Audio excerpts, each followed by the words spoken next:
ఎలా ఉంది 5 సంవత్సరాలు జగన్ గారి పరిపాలన ఎలా ఉంది? చాలా బాగుంది. అంటే అంటే అతను చేస్తున్నాడండి, మంచి పనులు చేస్తున్నాడు.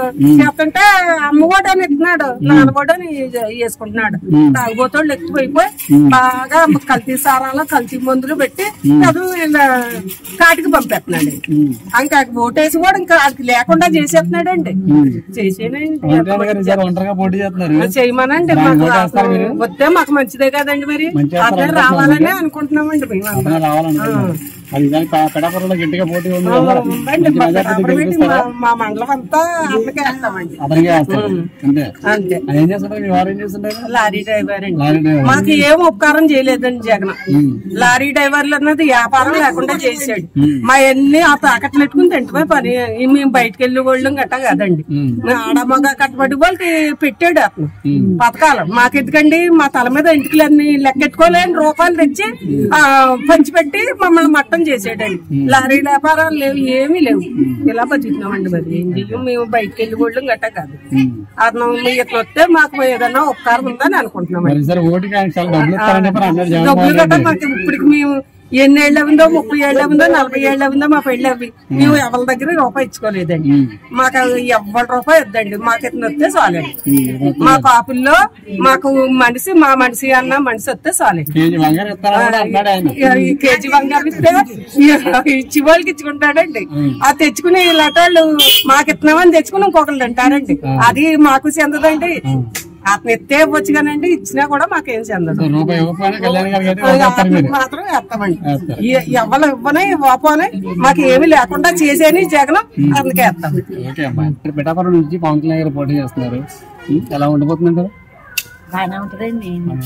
మేము పవన్ కళ్యాణ్ కి వేస్తామండి. పవన్ కళ్యాణ్ పోటీ చేస్తారు. మరి ఇంతకుముందు జగన్ గారి పరిపాలన ఎలా ఉంది మీకు?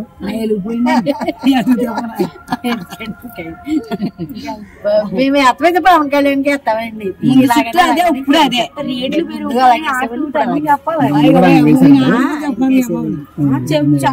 పవన్ కళ్యాణ్ ఎందుకు వేయాలనుకుంటున్నారు? పవన్ కళ్యాణ్ కాపులు కాదండి, చూద్దామండి. ఈ పరిపాలన ఎలా ఉంటుందో చూద్దామని. ఎన్ని మెజార్టీతో వస్తానంటారు ఆయన పోటీ చేస్తే? వస్తానంటే అదృష్టం అండి, దేవుడు పెట్టాల. దేవుడు దయ్యండి, అది మనం వెళ్ళాలనే అందరూ కోరుకుంటున్నామండి. మరి మీకు ఆయన వస్తే మీకు మంచి చేస్తారు అనిపిస్తుందా? చేస్తానండి, కాపులు చేయబట్టి చేస్తున్నాం అనుకుంటున్నామండి, రావాలండి. మరి తెలుగుదేశం పార్టీ కలిసి వస్తున్నారు కదా, ఆయనతో కలిసి వస్తే బాగుంటుందా, ఒంటరిగా వస్తే బాగుంటుంది? ఆయన ఏమండి ఏమన్నా తెలియదండి. ఆయనతో పాటు ఇప్పుడు పొత్తు పెట్టుకొని వస్తున్నారు కదా, మరి ఆయనతో పాటు పొత్తు పెట్టుకుని రావడం మంచిదే అంటారా? తెలియదండి, మీరు మాత్రం ఓటు మాత్రం ఆయనకే వేస్తారు. పవన్ కళ్యాణ్ పవన్ కళ్యాణ్ వేస్తారు. మీరమ్మా? ఎందుకని ఆయనకి? ఏమోండి, మా నాని అదేమంటాడు అదే, మా పిల్లలందరూ అదేమంటారండి, మేము అదే వేస్తామండి. ఎలా ఉంది 5 సంవత్సరాల పరిపాలన అయింది? ఫస్ట్ నుంచి వస్తున్నాయి కదండి పింఛన్, ఇప్పుడు వస్తాయి ఎప్పటి నుంచి వస్తున్నాయి. మా ఆయన చచ్చిపోయిన కాడ నుంచి. చంద్రబాబు హయాంలో కూడా వచ్చాయా? అప్పుడు వచ్చినాయి. వచ్చాయా? మరి ఈసారి పిఠాపురం నుంచి పవన్ కళ్యాణ్ గారు పోటీ చేస్తున్నారు కదా, ఎవరికి వెళ్దాం అనుకుంటారు?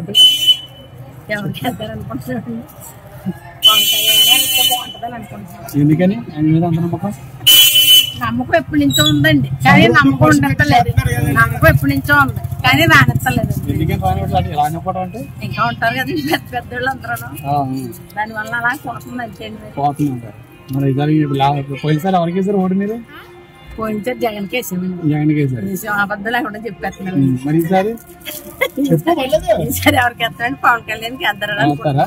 ఎంతమంది ఓటు గెలిపిస్తారు? ఆయన గవర్నమెంట్ తీసుకొస్తారు అయితే అందరం గెలిపిందామని అనుకుంటున్నాం. చిన్న చిన్న వాళ్ళు పెద్ద పెద్ద వాళ్ళు ఉంటాయండి, చిన్న చిన్న వాళ్ళు అందరూ రావాలని అనుకుంటున్నాం.